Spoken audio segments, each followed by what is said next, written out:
For the sake of this video, would you like to state your full name? Lincoln Hooper. How did you end up in Cape Cod? I was born and raised here. Nice. What made you think of joining the military? I was not a very good student. My grades were marginal at best, and I didn't have a lot of options. So quite frankly, I went in the military more out of needing a job and some direction in my life than I was out of patriotism. At that time in 1985, when I graduated high school, there were no wars going on in the world. There was no prospect of any wars. So it was more out of a job and get some training for me, some life training, some skills, that type of thing. Would you like to describe how the weather was where your service was? The weather, I served a bunch of different places. I went in the Air Force, so that's basic training was Lackland Air Force Base. Not the smartest move in the world to go to Lackland on June 6, 1985. It was rather hot and very humid, and it really was a different environment. From there, I went to Denver, Colorado, which is somewhat like here. Then upstate New York, Plattsburgh Air Force Base, and where I spent a year. I met my current wife there, and then I spent 2 years in South Korea at Suwon Air Base, South Korea. What did you do at South Korea? Whatever the service told me to do. Actually, I went in the service, and my AFC was to work with munitions, different types of munitions, guidance systems, propulsion, a bunch of different things. I ultimately ended up in storage and handling, where I got my tractor trailer license. I got licenses to run heavy equipment and cranes and stuff like that, which is what I did for a living when I got out of the service. Would you like to describe how you felt when you came back home? I came back home. Well, I'd been in South Korea for 2 years, and I never took a vacation, so I had missed being here. We all take for granted that we live very well in this society. And you go live in another country for a year or two, when you are the foreigner, it's a different animal. It really opens your eyes and makes you appreciate living here. Mm-hmm. So what was the scariest moment? The scariest moment? In what way? Like, while doing your job? While doing my job. Okay, we did, we used Mark 82s when I was in upstate New York in Plattsburgh Air Force Base, which are 500-pound bombs. And these bombs, you put them on a flatbed and you strap them down. Well, unfortunately, we were on a little bit of an incline, and we were doing this, and we had a bomb fall off the back of the truck. That was pretty scary. Now, it was not fused, so it should not go off. There's like you have a small charge, a bigger charge, and a bigger charge that then lights the bomb off, makes the bomb go off. So it's the likelihood that it would go off was pretty low, but dropping a piece of munitions off of a flatbed truck like that big was pretty scary. That was very scary. Describe like what you would do in a casual day. In a casual day. Well, part of the reason I got out of the service was because I did not like my stateside duty very much. Although I get to play with tractor trailers and front end loaders and stuff, there wasn't a lot of work.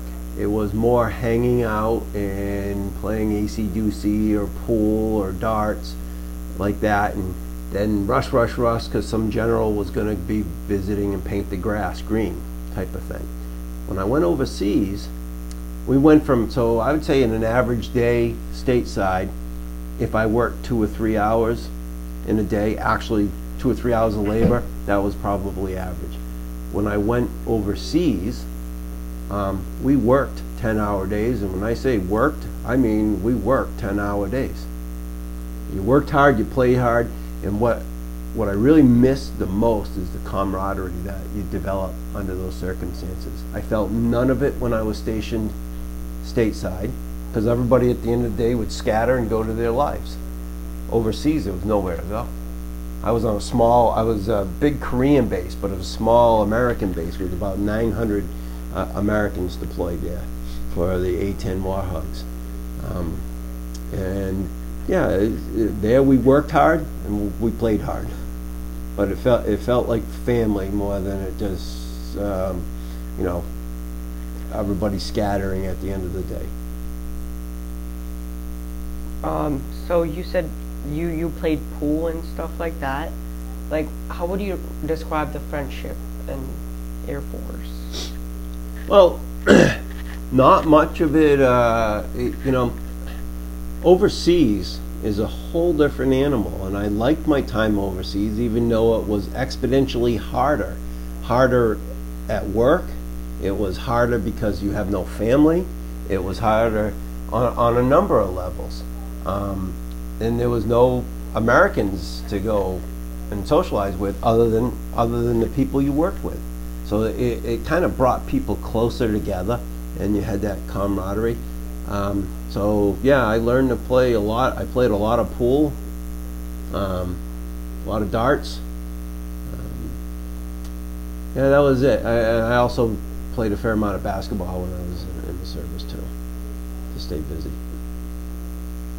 So what do you think your parents thought of you when you tried to join military?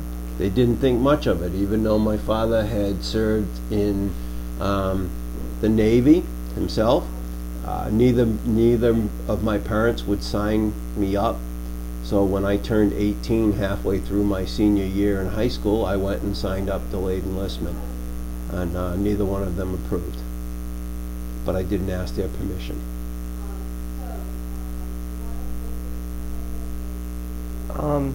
So did you want to come back to Cape Cod, or did you want to go somewhere else? No, I chose to come back here. I was born and raised here. I think it's the best place to live, bar none. You know, the Cape, since I was a boy, is quadrupled in population. And you know, we're transitioning to more of a resort community and second homeowners and vacation than we were when I was a boy. So the only constant here is change. That said, I still think it's a wonderful place to raise a family. I think it's a wonderful place to work and live, and I feel very fortunate to be able to have done so. Would you like to describe how it felt the first day? How did you feel from the beginning to the end? Like the difference You're looking between for a comparison between my first day in the service and the last day? Yep. That's quite the contrast. Well, you go in. I was 18 years old, not having a clue what to expect, and it was a very long day going to the MEP Center in Boston.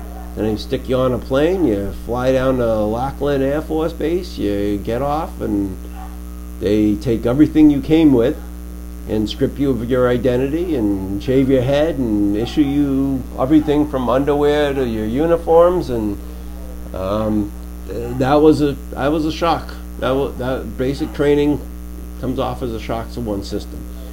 In the Air Force, it was only 6 weeks, so it flew by. It was over before you know it. But just apprehensive about the whole thing, not knowing what to expect, not really having a clue. Since I had spent 2 years in South Korea, just shy of 2 years, I had saved up my vacation time. You get 30 days a year vacation. I hadn't taken any. I didn't feel like coming home, and because it's a long airplane ride. So I saved it up to put it on when I got out. I enjoyed that feeling of getting out. That was a feeling of elation, and the service was this kind of presents somewhat of a dichotomy in that when I was in, I couldn't say much good about it, and then when I was out, I really can't say much bad about it. But yeah, getting out is a whole different. I was excited, looking forward to it. Got to turn in my like my chem warfare stuff and not have to participate in that because they give you a couple weeks to out process.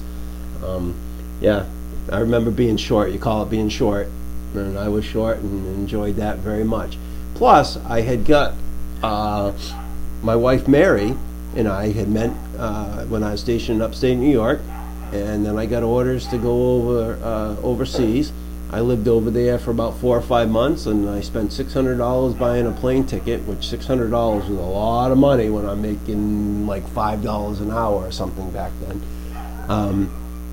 And I sent her a plane ticket, and she came over, and we got married overseas. She spent a year there, and then she went to a year of law school on Long Island at Delphi University. So I hadn't seen her for 6 months, 7 months, something like that. So it, again, on a number of levels, getting out was very exciting. Why did you agree to do this interview? You leaving? Yeah. Can you stop this for a second, kid? Yeah.